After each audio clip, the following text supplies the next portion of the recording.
Well, what a week it's been for Wrexham fans. We've managed to make our wins look like losses and our losses look like wins.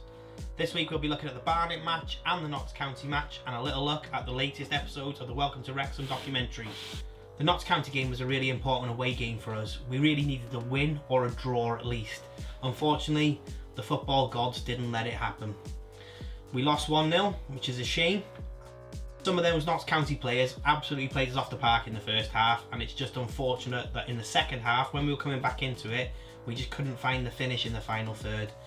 There's no denying we got strikers of class, but away from home we need to be getting some results against our closest rivals. It just wasn't our day on the day. There's a lot of fans that are probably even turning to that and talking about how our defence is kind of lacking. We'll get on to that with the next match. Let's have a look. Moving on to the Barnet game. Now, I have never been at a professional football match where 12 goals were scored. I have never been at a professional football match where my home team have scored 7 goals and I have left feeling more nervous about the future games. That was a kind of result where we should be really happy with the goals that were scored by our team. They were all crackers, even the penalty was good. The goals we scored were practically all worldies. Young's goal was amazing. Lee, the way he played the ball into Mullin to score that goal later on was absolutely astounding, and there's no wonder he got man of the match. The weird and worrying part about that game is how exposed we were at the back. Now, our back line seems to be asleep. Barnet were able to just walk right in, pop in goals whenever they want, and our defence didn't seem to do a lot. I've seen fans blaming Cleworth, I've seen them blaming Tozer, I've seen them blaming all over the park. Personally, I don't think the fault lies with our defence. I think we need someone solid in our defensive midfield who will come in and sweep up all them balls when they're getting put into our box, basically. It stops the defence worrying and panicking running backwards, but I'm not the manager, Parky is, and in Parky we trust. I just hope that in the next few games coming up against Boreham Wood and against Halifax Town, we perform better. Obviously, our defence is awesome. Like I've said before, it's one of the best in the league and our goal difference is awesome, but we do need to be performing better against these lower estimated teams.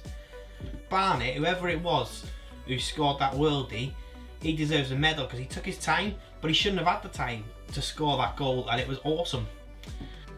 You know, we've got 2 tough opponents coming up, again, with Boreham Wood and with Halifax Town. Halifax Town's position in the table belies how good they actually are.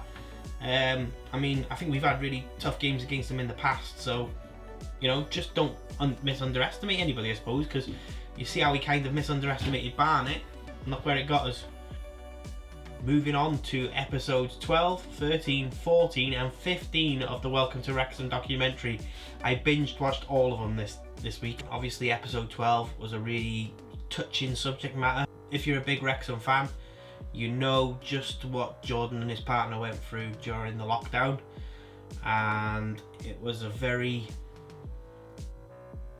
touching episode to see a young lad go through what he went through.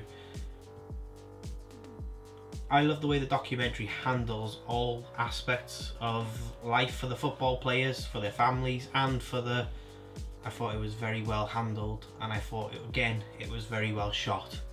And everyone knows that the whole town is behind Jordan. And episode 13, 14 and 15 showed a true reflection of what it was like to be a Wrexham fan. You have days where the game is absolutely beautiful and you love it, where your Hollywood owners come to town, film an advert, bring more money into the club and promote the town to the world.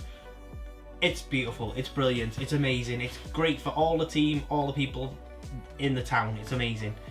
And then you have the lows where we're drawing with Grimsby, or we're losing against Dagenham, or we're having a massive goal fest against Dover match, which is great because none of the Disney documentary crew turned up for that match, and it was probably one of the greatest games of football I've ever seen in my life. And again, it hails back to the Barnet match, where sometimes there's a goal fest and the results just don't go your way, and it's just football. But that was probably the greatest game of football I have ever seen in my life.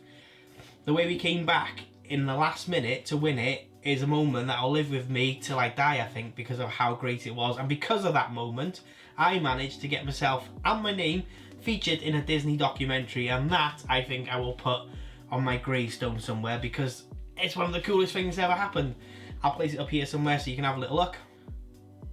The mad thing is, they used about 0.5 seconds of my video in 2 episodes, but I still got a little credit, so I'm gonna milk it for all it's worth.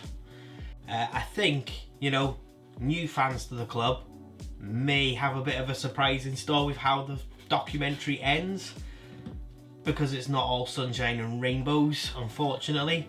That's why we're back down in the National League again.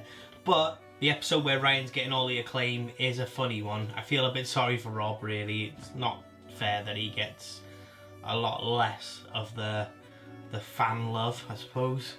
And I think he definitely does need a fan chant, because I know they've got the Declan Swans one and he's got the main part in that, but he does need a little chant of his own, I think, because we need to show him a bit more appreciation, because, you know, without Rob, there'd be no Rob, Ryan and Wrexham, would there? So, you know, let's give him his dues.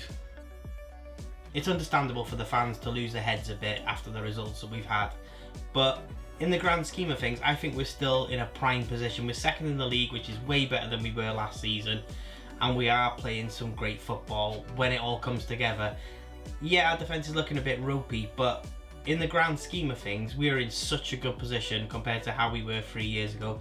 3 years ago, we were nearly relegated out into non-league football. So, to me, I think Hollywood owners, brilliant manager, and when the team comes together, we're going to be in a good position. But I do understand that there are fans out there that are a bit upset because, you know, if we get into the position where we come second again and we're in a playoff fight and we perform the way we have done, there's a good chance that we end up still in this league again next season. So I do understand the frustrations of fans that are upset, and I just hope we can pull it together in the next few and prove to the rest of the league that we are, you know, a powerful force to be reckoned with.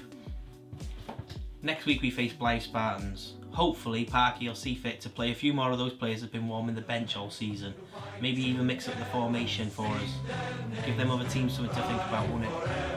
Until then, up the town, and remember, Wrexham is the name.